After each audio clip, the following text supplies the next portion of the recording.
మీ వ్యాపార ప్రకటనల కోసం ఈ నంబర్ను సంప్రదించండి. Hi viewers, welcome to our channel. Lok Sabha elections తర్వాత తెలంగాణలో ప్రభుత్వం కూలిపోబోతుందని బీజేపీ ఎంపీ లక్ష్మణ్ గారు సంచలన వ్యాఖ్యలు చేయడం జరిగింది.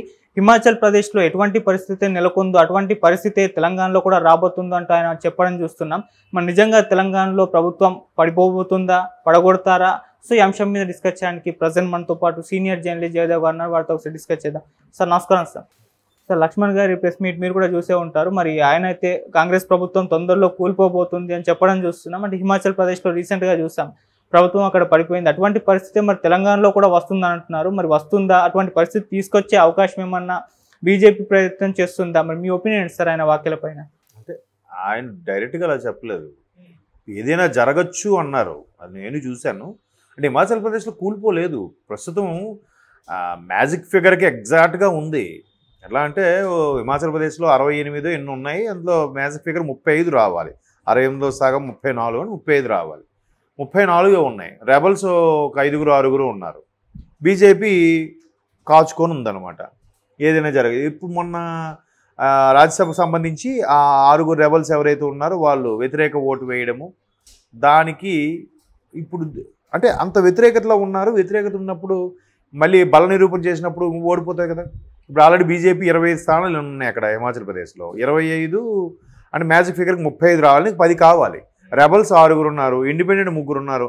ఇంకో 2 కానీ 1 కానీ ఆల్రెడీ ప్రభుత్వం ఎమ్మెల్యే ఇటు వచ్చేస్తే పరిస్థితి ఏంటి? అవును, బల నిరూపణలో పోతుంది కదా. అది అంటే అట్లా ఉంది పరిస్థితి. అది బ్యాలెన్స్డ్గా ఉంది. ఏ క్షణం కూలిపోతుందో కూడా తెలియదున్నట్టుగా. కాబట్టి అలాగే ఇక్కడ కూడా మ్యాజిక్ ఫిగర్ దగ్గరలోనే ఉంది కదా. 119 అంటే 120 అనుకోండి. సగం 60, 120 సగం 60 కదా. 60 వస్తే చాలు వీళ్ళకి. బట్ 64 వచ్చాయి. ఇలాగ సిపిఐది ఎలాగో ఒకటి కలుస్తుంది కాబట్టి దాంతోపాటు గవర్నమెంట్ ఫామ్ చేసుకోవచ్చు. అది ఇప్పుడు వీళ్ళవేకే సపోర్ట్ ఫేవర్గా ఉంటుంది కాబట్టి. బట్ 64 అంటే కేవలం ఒక 4 బొటాబొటీ మార్కులతో పాస్ అయినట్టుగా పాస్ అయింది కాంగ్రెస్. సో కాబట్టే ఇది ఇప్పుడు కాదు, రేవంత్ రెడ్డి గారు ప్రమాణ స్వీకారం చేస్తున్నప్పటి నుంచి కూడా ఇటువంటి వార్తలు వినిపిస్తూనే ఉన్నాయి. ఏదైనా జరగచ్చు, ప్రభుత్వం కూలిపోవచ్చు, బీఆర్ఎస్ బీజేపీ ఒకటే ప్రభుత్వాన్ని కోల్చొచ్చు అని కూడా వార్తలు విన్నాం మనం. ఎందుకంటే రేపొద్దున లోక్సభ ఎన్నికల్లో కూడా బీఆర్ఎస్ బీజేపీతో పొత్తు పెట్టుకోబోతుందని కూడా కొన్ని వార్తలు విన్నాం. లోపాయకారంగా బీఆర్ఎస్ బీజేపీ ఒకటే అని కూడా ఎన్నికల సమయంలో రేవంత్ రెడ్డి గారు పదే విమర్శలు కూడా చేశారు. ఒకవేళ అదే జరిగితే రేవంత్ రెడ్డి గారి వ్యాఖ్యలు వాస్తవమైనట్టని నా అభిప్రాయం. అంతే కదా. ఇప్పుడు లక్ష్మణ్ గారు ఏదైనా జరగచ్చు, ఒక జాతీయ స్థాయి నాయకుడు ఆయన లక్ష్మణ్ గారు ఎంపీ. మరి అటువంటి వ్యక్తి ఆ వ్యాఖ్యలు చేశారంటే మేబీ ఎక్కడి నుంచి ఏమైనా లీడ్ ఉందా, లేదా ఏదో మాట వరుస కోసం అన్నారనేది తెలియదు. బట్ పార్టీ క్యాన్వాసింగ్లో పార్టీ సంకల్పయాత్రలు ఏవో చేస్తూనే ఉంది. ఒకవైపు కిషన్ రెడ్డి గారు, ఒకవైపు ఈయన అందరూ చేస్తున్నప్పుడు రాష్ట్రంలో ఉన్న ప్రభుత్వం మీద ఖచ్చితంగా విమర్శించాలి కాబట్టి క్యాజువల్గా విమర్శించుండొచ్చు. లోక్సభ ఎన్నికల తర్వాత ఏదైనా జరగచ్చు అని కూడా విమర్శలు వినిపిస్తున్నాయి. బట్ తెలంగాణ సమాజం అంత ఇదిగా ఊరుకోదుగా. చాలా చోట్ల కూడా బీఆర్ఎస్కి మంచి ఫైట్ ఇచ్చిందిగా కాంగ్రెస్ కదా. మంచి ఫైట్ ఇచ్చినప్పుడు మరోవైపు బీఆర్ఎస్లో ఉన్న కొంతమంది ఎమ్మెల్యేలు, ఒక ఎమ్మెల్యేకి అయితే వెనక 8 మంది ఎమ్మెల్యేలు ఉన్నారని, ఇంకో కీలకమైన వ్యక్తి ఎమ్మెల్యే అనే వ్యక్తి వెనక 17-18 మంది ఎమ్మెల్యేలు ఉన్నారని, వాళ్ళలో ఏ ఒక్కరి ఇటు వచ్చేసినా కాంగ్రెస్ ఇంకా బలపడుతుందని ఈ వార్తలు కూడా వింటున్నాం. ఏది వాస్తవం? సో ఎలక్షన్స్ ముందు ఇట్లాంటి వార్తలు వినిపిస్తుంటే ఇట్లాంటివి ఎదుటివాడిని దాన్ని ఏమంటారు, వాళ్ళ ఆత్మస్థైర్యం కోల్పోయేలాగా ఇటువంటి వ్యాఖ్యలు చేస్తూనే ఉంటారు రాజకీయ నాయకులు. వీళ్ళందరూ ఆస్ట్రేలియా ప్లేయర్సే రాజకీయ నాయకులు అంటే. ఆస్ట్రేలియా వాళ్ళు చూడండి, రేపు మ్యాచ్ ఉందంటే ఈరోజు ఖచ్చితంగా ఏదో ఒకటి వాడికి సెంటిమెంట్గా డైలాగ్ కొట్టడం, వాడు మానసిక దెబ్బతీయడం ఇట్లాగే ప్లాన్ చేస్తుంటారు వాళ్ళు. ఇప్పుడు ఆస్ట్రేలియా వాళ్ళు సొంతంగా ఇప్పుడు గెలిచినట్టు నేను ఫీల్ అవును, ఇట్లాగే ప్లాన్ చేస్తుంటారు వాళ్ళు. సో ఈ నాయకుల్లో రాజకీయంలో కూడా సహజం. ఎందుకంటే రాజకీయాలకి పర్టికులర్గా ఈ రూల్స్ ఏం లేవు. ఎటువంటి రూల్స్ నియమ నిబంధనలు లేని ఏకైక గేమ్ ఏదంటే పొలిటికల్ కదా. పొలిటికల్లో రూల్స్ అండ్ రెగ్యులేషన్స్ ఏమీ ఉండవు. ఎవడు ఎలాగైనా ఆడొచ్చు. వాడు అవుట్ అయిపోయినా మళ్ళీ గ్రీజ్లోకి రావచ్చు. అవుట్ అయిపోయినోడు కూడా మళ్ళీ లేదా అది అవుట్ కాదు అని చెప్పాడు 6గా ప్రూవ్ చేయొచ్చు కదా. రాజకీయం దేనికైనా సై అంటది. కాబట్టి ఆ సందర్భంలో ఎలక్షన్స్ ముందు కాబట్టి పార్టీ కార్యకర్తల్ని సమాయత్తపరచడానికో పార్టీ కార్యకర్తల్ని ఉత్సాహపరచడానికో డైలాగ్ కొట్టచ్చు. లేదా దానికి సంబంధించిన లీడ్ అయినా దొరికిందేమో మనకు తెలియదు. బట్ రేవంత్ రెడ్డి గారు కూడా అన్నారుగా ఒక ఛానల్కి ఇచ్చిన ఇంటర్వ్యూలో, ఒకవేళ ప్రభుత్వాన్ని కూలదూసేలాగా వాళ్ళు ప్రణాళిక కానీ రచిస్తే దానికన్నా ముందే నేను ఉంటా, దానికి తగ్గట్టు నేనే ముందు ప్లాన్ చేసుకుంటా, ముందు నా నుంచి ఉండదు, అలాగ వాళ్ళు ఏమైనా ప్లాన్ చేస్తే నేనేం చేయాలో నాకు తెలుసు అన్నట్టు కూడా ఆయన చెప్పాడు. అంటే మరి ఆయనకు తెలియదా? ఆయన ఇంటెలిజెన్స్ రిపోర్ట్లు తెప్పించుకోడా? ఆయనకంటూ నమ్మకమైన పనిచేసిన వాళ్ళు ఉండరా? ఇప్పుడు పెద్ద చక్రవర్తికి కూడా గూఢచారులు ఉంటారు, చిన్న సామంతరాజుకు కూడా గూఢచారులు ఉంటారు. ఈయనకి తగ్గట్టు ఈయన లెవెల్లో ఈయన కోసం కష్టపడి పనిచేసే వాళ్ళు ఉంటే వాళ్ళకి తగ్గట్టు వాళ్ళ రేంజ్లో కూడా కష్టపడి పనిచేసే వాళ్ళు ఉంటారు. అక్కడ ఎంత సామర్థ్యంగా ఎంత చాకచక్యంగా చేసామనేదే ముఖ్యం. ఇప్పుడు ఉత్తర కొరియా ఆ దేశం ఎంత అండి అది? ఆయన ఏమంటాడు, అమెరికా మీద నేను బాంబు వేస్తాను అంటాడు ఆయన. అమెరికా ఎంత పెద్ద దేశం, ఇది ఎంత దేశం?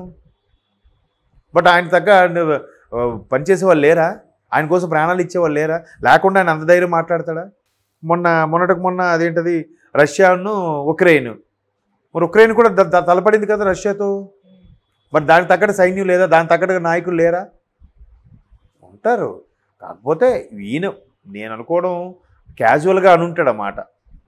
లేదు ఏమైనా ఉందంటే రకరకాల దీని మీద వార్తలు కూడా వినిపిస్తున్నాయి. ఎలక్షన్స్ తర్వాత కూల్చేస్తారు. మరోవైపు బీఆర్ఎస్ నాయకులు కూడా కొన్ని వ్యాఖ్యలు చేశారు కదా, తుమ్మితే ఊడిపోయే ముక్కిది, ఇంకెన్ని రోజులు ఉంటుందో తెలియదు అన్నట్టు కూడా వ్యాఖ్యలు చేశారుగా. ఇంకా మహా 3 నెలలు ఉంటుందో 6 నెలలు ఉంటుందో తెలియదు, ఎందుకంటే కాంగ్రెస్లో అందరూ నాయకులే, ఎవడు వెనక నుంచి ఎవడు గోతులు తవ్వుతాడో తెలియదు అన్నట్టు కూడా వ్యాఖ్యలు చేశారుగా. ఏం జరుగుతుంది? ఏం జరగబోతుంది? పైగా ఇట్లాగా కూలగొట్టేయడాలు ఏం కొత్త ఏం కాదు. గతంలో ఎన్టీ రామారావు గారికి కూడా ఆయన పేరేంటి నాదెండ్ల భాస్కర్రావు గారిది జరిగిందిగా. ఆయన అటు యుఎస్ ఎలాగానే అయిపోయాడుగా ముఖ్యమంత్రి. అట్లాంటి చాలా చూసాం మనం, చాలా జరిగాయి రాజకీయాల్లో. కాబట్టి ఆవిడెన్నో వ్యాఖ్యల్ని సీరియస్గా తీసుకోవాల్సిన అవసరం లేదు. అలాగని ఆయన ఖచ్చితంగా అలాగే చెప్పినట్లు లేదు, ఏదైనా జరగచ్చు అన్నాడు ఆయన. అవును. ఇప్పుడు అదే కాంగ్రెస్లో కూడా 2-3 గ్రూపులు ఉన్నాయని విన్నాను. ఒక ఆయన వెనక 17 మంది ఎమ్మెల్యేలు ఉన్నారని విన్నాను. రేవంత్ రెడ్డి గారు వెనక 40 మంది ఉన్నారని విన్నాను. ఒకవేళ కాదు కూడదంటే ఈయన ముందు కసరత్తు చేయడా? ఈయన కూడా వైపు కలుపుకోవడానికి చూస్తారుగా. మరోవైపు బీఆర్ఎస్ నాయకులు ఒక్కొక్కరుగా కాంగ్రెస్లోకి వెళ్ళి కలుస్తున్నారుగా. ముఖ్యమంత్రి రేవంత్ రెడ్డి గారు మేము నియోజకవర్గం సమస్యలు చెప్పుకోవడానికి వచ్చామని చెప్తున్నారు. నియోజకవర్గం సమస్యలు చెప్పడానికి ముఖ్యమంత్రి గారికి వెళ్ళి కలవాలండి. అక్కడ నిలబడి ఆ లోకల్గా ఉండే అధికారులతో చేయించుకుంటూ కాదా? అక్కడ నుంచి ఒక లేఖ రాయడమో ఫోన్ చేస్తే అవదా? ఎందుకు వెళ్ళి కలుస్తున్నారు? ఇంట్రెస్ట్ లేకుండా కలుస్తున్నారా? లేదు కదా. రోజుకు ఒకరో ఇద్దరో ఎవరో ఒకరు కీలకమైన వ్యక్తులు, మొన్న మాజీ మేయర్ ఎవరు బొంతు రామ్మోహన్ గారు వెళ్ళి కాంగ్రెస్లో కలిశారా? అంతకుముందు ఒక 4 ఎమ్మెల్యేలు వెళ్ళి రేవంత్ రెడ్డి గారిని పర్సనల్గా కలుసుకున్నారా బీఆర్ఎస్ ఎమ్మెల్యేలు? మరి దీన్ని ఏమనుకోవాలి? సో వాళ్ళ ప్లాన్లు వాళ్ళకుంటాయి, వీళ్ళ ప్లాన్లు వీళ్ళకుంటాయి. సెంట్రల్లో గవర్నమెంట్ ఉంది, కొన్ని రాష్ట్రాల పక్క రాష్ట్రాల్లో కొన్ని అలాగే చేసాము, మెజార్టీ లేకపోయినా మేమే చక్కని తిప్పి మా అభ్యర్థిని ముఖ్యమంత్రిగా పెట్టాము అంటే ఉత్తరాది రాష్ట్రాల్లో కొన్ని జరిగే బీజేపీ చేసింది. ఆ పావులు అన్ని దగ్గరలో వర్కౌట్ అవ్వవు, అందరూ అలాగ అమ్ముడిపోరు, అందరూ అలాగ వర్కౌట్ అవ్వదు. చూద్దాం, ఏదైనా లోక్సభ ఎన్నికల వరకు ఆగాలి. మే వరకు ఓపిక పడితే లక్ష్మణ్ గారి జోష్యం వాస్తవం అవుతుందో లేదా తిప్పు కొడతారో కాంగ్రెస్ వాళ్ళు చూద్దాం. అది కూడా రేవంత్ రెడ్డి గారి సామర్థ్యం ఈ ఎలక్షన్స్కి కీలకం. అసెంబ్లీలో గెలిచి ముఖ్యమంత్రి అయ్యే కన్నా లోక్సభలో 17 స్థానాలకి కనీసం 10 స్థానాలను తెచ్చుకుంటే అప్పుడు రేవంత్ రెడ్డి గారి సత్తా ఏంటో తెలుస్తుంది. లేదు అన్ని తెచ్చుకోకపోయినా వీళ్ళు ప్రభుత్వం కూలగొస్తున్నారని ప్లాన్ చేస్తే అప్పుడు కూడా రేవంత్ రెడ్డి గారి సత్తా తెలుస్తుంది. ఆయనకి ఎంత కిందకి లాగాలని చూస్తే అంత పైకి వెళ్తాడు ఆయన సత్తా బయటపడుతుంది కూడా కదా, అది ఆయనకే ప్లస్. అంటే సార్ లోక్సభలో గెలిచే స్థానాలను బట్టే ఇప్పుడు ప్రభుత్వం ఉంటుందా ఓడుతుందా అన్నది ఆధారపడి ఉంటుందా?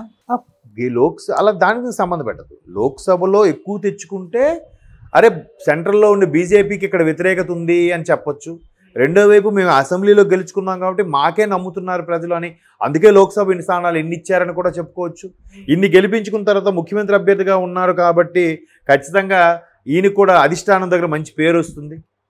రేపు పొద్దున సెంట్రల్లోకి వెళ్ళినా కూడా అక్కడ బీజేపీ వచ్చినా రేపు పొద్దున సెంట్రల్లో అరే లోక్సభ స్థానాలు తెచ్చుకున్నాడు ముఖ్యమంత్రి, మంచి పవర్ఫుల్ రా బాబు వీడని ఈయనకి ఏది వెళ్ళినా కూడా రెడ్ కార్పెట్ పరిచి కూడా ఈయనకి అడిగే పథకాలన్నీ కూడా ఇచ్చేస్తూ ఉంటారు.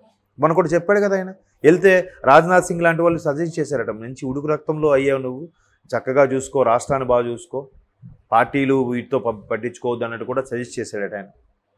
మరో మంత్రి అమిత్ షా కేంద్ర మంత్రికి వెళ్తే ఆయన ఏం కావాలి, నాకు యంగ్గా ఐఏఎస్ ఐపీఎస్లు కావాలంటే ఒక ఇమీడియట్గా అప్పటికప్పుడు 10-15 మందిని శాంక్షన్ చేశాడట ఆయన.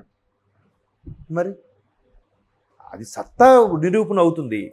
ఇట్లాంటి హడ్డిల్స్ వచ్చినప్పుడే కదా ఓవర్కమ్ అయితే కొంచెం టాలెంట్ బయటకు వస్తుంది, ఇమేజ్ పెరుగుతుంది. చూద్దాం లక్ష్మణ్ గారి జోస్యం ఎంతవరకు వాస్తవం అవుతుందో. Okay sir, thank you so much sir.